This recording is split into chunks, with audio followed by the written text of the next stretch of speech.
할렐루야. 잠시 기도하고 하나님의 말씀을 나누길 원합니다. 하나님 우리 아버지, 오늘도 하나님의 귀한 말씀 저희들 품고 살고자 또 몸부림치는 저희들 심령에 단비를 내려 주시옵시고 또 하나님의 거룩하신 마음을 품고 살아갈 수 있도록 인도하여 주옵소서. 이 땅에 살아가면서 또 쓰러질 것 품고 살아가는 것이 아니라 하늘의 귀한 것, 영원하고 속지 않는 보석을, 부활을 가슴에 품고 살아가는 저희들 될 수 있도록 날마다 큰 은혜를 베풀어 주시옵소서. 더 사랑할 수 있도록, 더 용서할 수 있도록, 더 축복할 수 있도록 넓은 마음을 주시옵소서. 또 구원을 향해서 많은 사람들에게 또 축복의 도구가 되는 삶을 살아갈 수 있도록 하나님께서 저희들에게 지혜와 용기와 또 비전을 더하여 주시고 은혜를 더하여 주시옵소서. 세상을 이길 당대한 용기를 허락하여 주옵소서. 하나님의 말씀에 순종할 수 있도록 저희를 새롭게 하여 주시고 또 강건케 하여 주시옵소서. 연약한 육신과 또 마음을 날마다 위로하사 하나님의 거룩하신 뜻 앞으로 한 걸음씩 나아갈 수 있도록 저희들에게 은혜 베풀어 주옵소서. 세임 주시고 용기를 더하여 주옵소서. 예수님의 이름으로 기도하옵나이다. 아멘. 함께 은혜 나누실 말씀은 호세아 9장 1절에서 9절 말씀을 교독하도록 하겠습니다. 이스라엘아, 너는 이방 사람처럼 기뻐 뛰놀지 말라. 내가 음행하여 내 하나님을 떠나고 각 타작마당에서 음행의 값을 좋아하였느니라.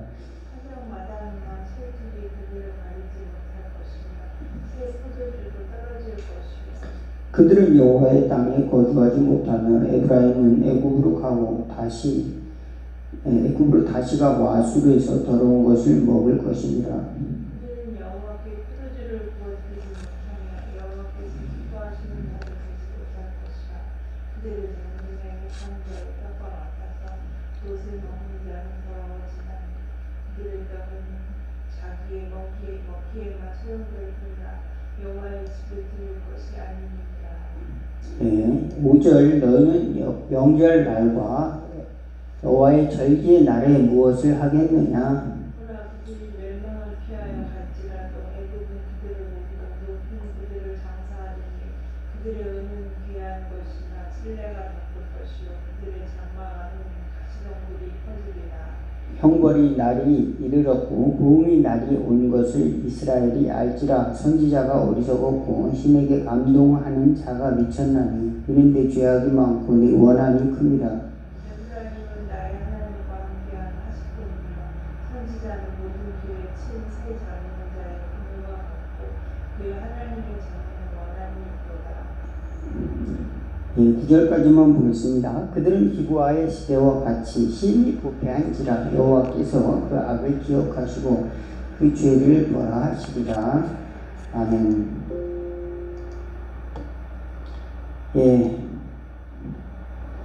우리는 살아가면서 이제 항상 기뻐해야 되는데 하나님으로 말미암아서 오는 그 기쁨, 그것은 이제 세상이 주는 기쁨과 다른 기쁨입니다. 그런데 그 기쁨을 잊어버리면 그 기쁨을 대체할 다른 것을 찾으려고 굉장히 노력을 하는 것이죠. 그러다 보면은 하나님 대신에 우상을 갖다 놓고 거기다 절하면서 하나님께 기뻐하듯이 우상을 보면서 좋아하고 기뻐하고 춤춘다는 겁니다. 그래서 이스라엘 백성들은 타작마당에서 우상을 세워놓고 거기서 풍요와 다산, 많은 것을 풍요롭게 해주고 우리에게 곡식을 준 우상에게 절하듯이 그 우상을 좋아하고 기뻐했다는 겁니다. 그래서 하나님을 예배하지 않고 무슨 온갖 절기 때나 또 모든 그 예배 때 그들이 하나님께 돌아오지 않고 우상을 섬겼다는 것을 오늘 호세아 선지자를 통해서 지적을 하고 있습니다. 그래서 음행하여서 하나님을 떠나고 타작마당에서 음행의 값을 좋아하였느니라. 그 말이 바로 곧 우상숭배를 가리키는 것입니다. 그리고 이제 그러므로 하나님의 응답은 그 곡식이 떨어질 것이다. 타작마당에 술틀이 그들을 기르지 못하고 새 포도주는 떨어질 것이다. 그랬습니다.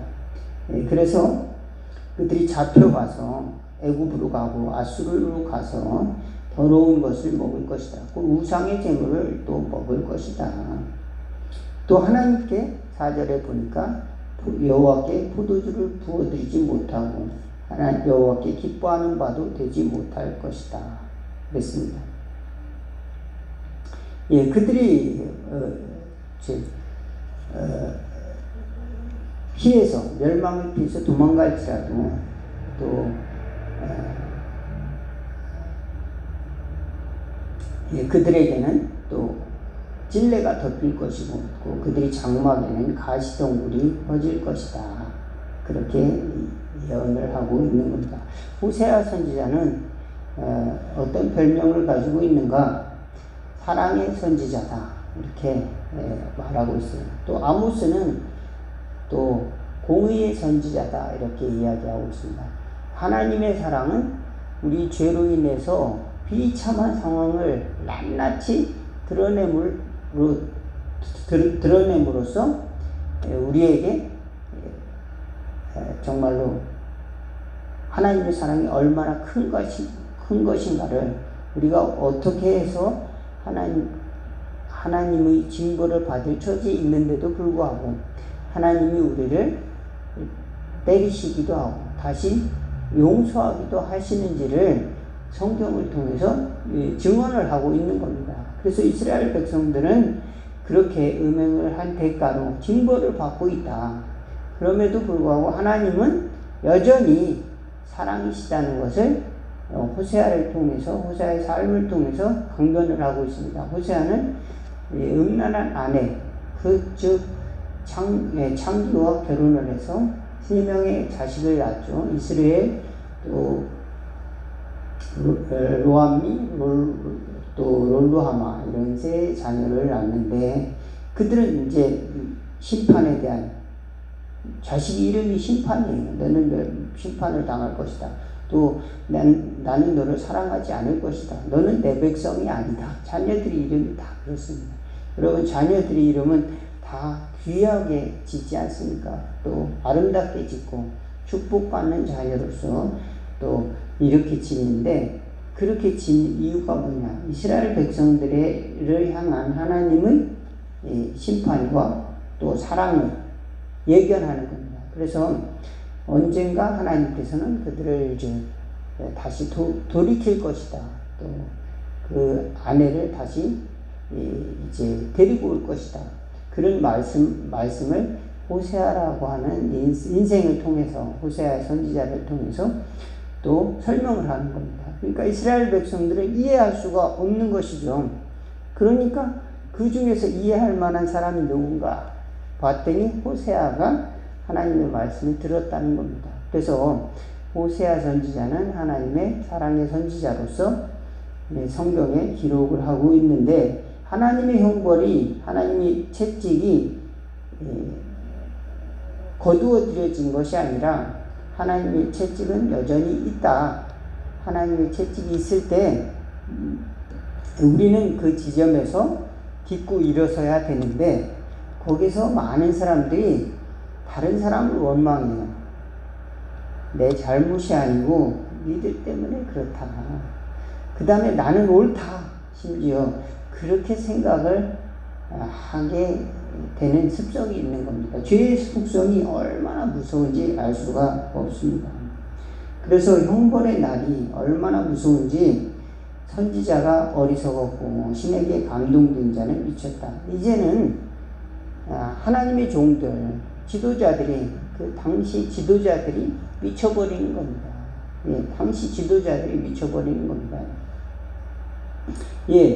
그래서 이제 사회가 문제가 생길 때는 그 지도자들이 올바른 판단을 하지 못하는 지경까지 이르고 백성들도 이게 정말 도덕적인 감수성이 완전히 바닥으로 떨어져 버리고 또 하나님에 대한 신앙도 이제 완전히 없어져 버리는 눈먼 자와 같이 되어버린다는 것을 알 수가 있는 거죠. 그것을 통해서 이제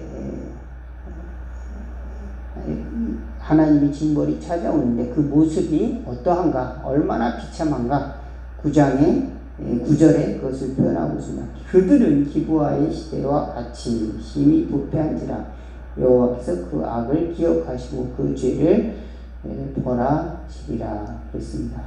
예, 기브아의 시대는 이제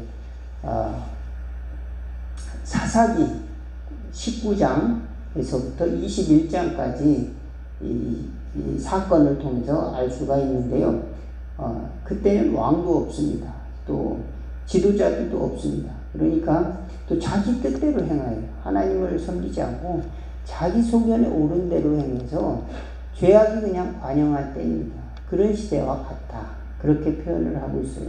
근데 그 얼마나 비참했냐면은 그 사사기 19장부터 21장까지 19, 20, 21, 3장에 거쳐서 이제 레위인의 첩이 이제 사망한 사건이 있습니다. 그 사망한 사건을 다루는데 이제 레위인은 부인이 있을 거 아닙니까? 그런데 그 첩이 있어요.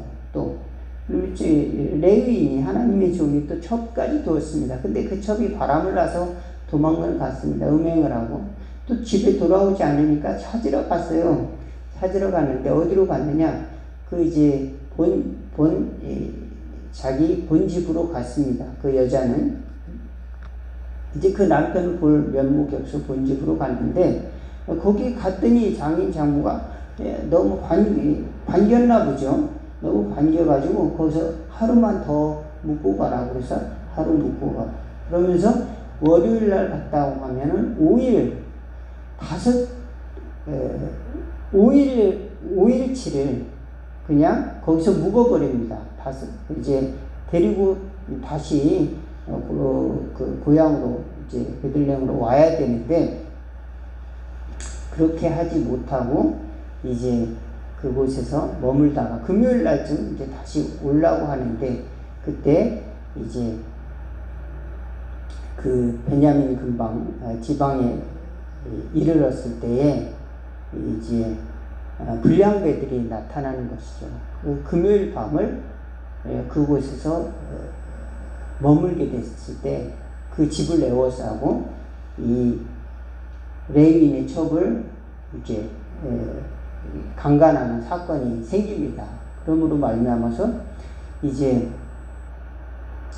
이 레위인이 분이 터지는 거죠. 분통이 터져서 이걸 어떻게 하나 하고 이제 밤새도록 강간을 당하다가 죽은 그 아내를 나귀에 싣고 고향으로 들어와서 이제 시체를 12조각으로 쪼개서 이제 각 지파에 보냅니다. 그래서 이런 일을 내가 당했다. 억울해서 살 수가 있느냐.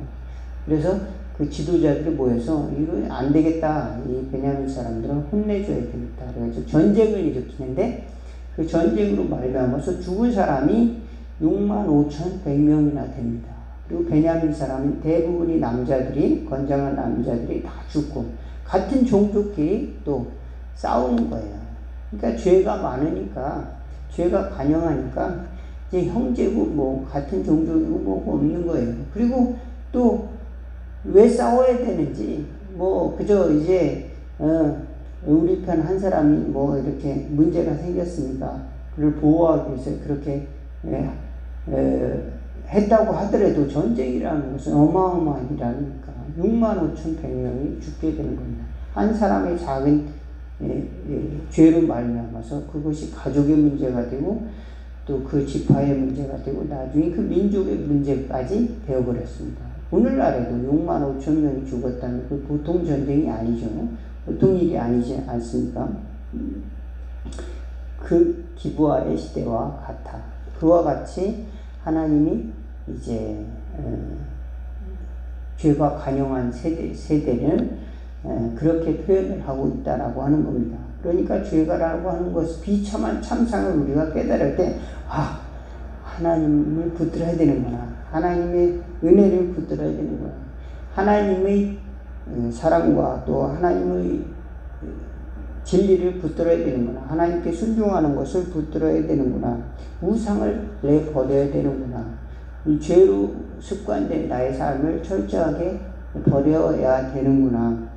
그래서 변화의 삶을 철저하게 살아야 되는데 그러지 못하고 그저 이 기준도 없고 또 통제하는 사람도 없고 자기 뜻대로 행하는 것이 곧 하나님의 뜻이라고 착각을 하다가 보니 이제 기브아의 시대와 같이 되었다라고 호세아 선지자를 통해서 말하고 있다라고 하는 겁니다. 그래서 결론을 말씀드리자면 우리가 하나님의 뜻대로 행하지 않는다면 죄의 참상을 보게 되는 것입니다. 그리고 그것을 잘 깨닫고 우리가 이렇게 비참한 것이구나. 이게 좋은 게 아니구나. 이렇게 알아야 되는 거다. 이 좋은 게 아니고 나쁜 것이구나. 이렇게 깨닫고 돌이켜야 되는 것인데 이 어떤 것에 중독이 되면 나쁜 것을 알면서도 다음날 일어나면 또 그것을 찾고 또 다음날이 되면 또 그것을 찾고 또 저녁이 되면 또 그것을 찾고 또 저녁이 되면 또 그것을 찾는 것이 바로 중독자들의 모습이다라고 하는 겁니다. 나쁜 건 알지만 돌이킬 수 없는 상태가 되는 거예요.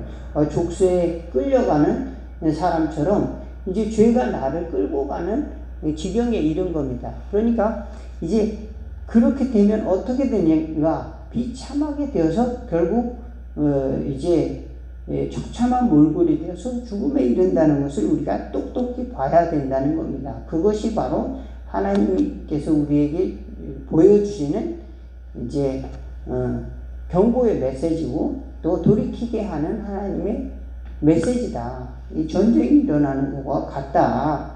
그렇게 호세아를 통해서 이제 말씀을 하고 있는 것입니다. 그래서 우리는 하나님을 기뻐해야 되는 겁니다. 하나님의 뜻을 기뻐해야 되는 겁니다. 여러분 나라를 이뤘을 때 죄악이 관영했을 거 아닙니까? 온 세상에 의가 어디 있어요? 나라가 없는데 법이 어디 있습니까? 나라를 잃었는데 그렇지만 나라를 구하고자 이제 우리는 나라를 강탈당했다 이렇게 생각하면서 이제 민족을 위해서 이제 싸웠던 이제 시인이 있었죠. 윤동주 시. 그 사람이 예수님을 믿고 쓴 시가 있습니다. 윤십자가라는 시. 이 시를 잠깐 읽어드리면서 우리가 하나님 이름으로 예수님 안에서 기뻐해야 한다는 것을 말씀을 드리는 것입니다. 이거 한번 읽어드릴게요. 쫓아오던 햇빛인데 지금 교회당 꼭대기 십자가에 걸렸습니다. 첨탑이 저렇게도 높은데 어떻게 올라갈 수 있을까요? 종소리도 들려오지 않는데 휘파람이나 불며 서성거리다가 괴로웠던 사나이 행복한 예수 그리스도에게처럼 십자가가 허락된다면 모가지를 들이우고 꽃잎처럼 피어나는 피를 어두워가는 하늘 밑에 조용히 흘리겠습니다. 이런 십자가라고 하는 시를 썼습니다. 그야말로 처절한 자기 결단, 행복했던 예수 그리스도 하나님께 순종했다면 나 또한 기쁘게 하늘의 뜻에 맡기며 순종하면서 피를 흘리는 사람이 되고 싶다. 이런 이제 그런 신에 대한 하나님에 대한 사랑 또 그 다음에 참된 행복 그것을 구했던 시인이 아니었나 이런 생각을 또 하게 됩니다. 저와 여러분 하나님 안에서 기쁨을 찾는 주님 안에서 참된 행복과 구원의 확신을 누리는 삶으로 승리하는 저와 여러분 다 되기를 주의 이름으로 축원을 드리겠습니다. 기도하겠습니다. 하나님 우리 아버지 예수님께서 우리에게 주신 그 은혜를 늘 기억하면서 그 은혜 안에서 또 그 십자가의 은혜 안에서 머물게 하여 주시옵소서. 그래서 우리가 세상에서 방황하지 않고 또 또 성실하게 살아갈 수 있도록 힘과 지혜와 용기를 날마다 더하여 주옵소서. 또 우리가 헛된 것에 빠지지 않도록 날마다 손을 붙잡아 주시옵시고 또 세상으로 즐거워하던 마음을 끊어버릴 수 있는 결단을 할 수 있도록 도와주시옵소서. 세상 사람들이 좋다고 같이 즐거워하는 것이 아니라 하나님의 뜻을 즐거워하며 하나님 말씀에 순종하는 것을 기뻐하며 살아가는 믿음의 일꾼들, 믿음의 자녀들 다 되도록 축복하옵소서. 예수님의 이름으로 기도하옵나이다. 아멘. 주기도문 하겠습니다. 하늘에 계신 우리 아버지, 이름이 거룩히 여김을 받으시오며 나라가 임하옵시며 뜻이 하늘에서 이룬 것 같이 땅에서도 이루어지리다. 오늘날 우리에게 일용할 양식을 주옵시고 우리가 우리에게 죄진 자를 사하여 준 것 같이 우리 죄를 사하여 주옵시고 우리를 시험에 들게 하지 마옵시고 다만 악에서 구하옵소서. 대개 나라와 권세와 영광이 아버지께 영원히 있사옵나이다. 아멘.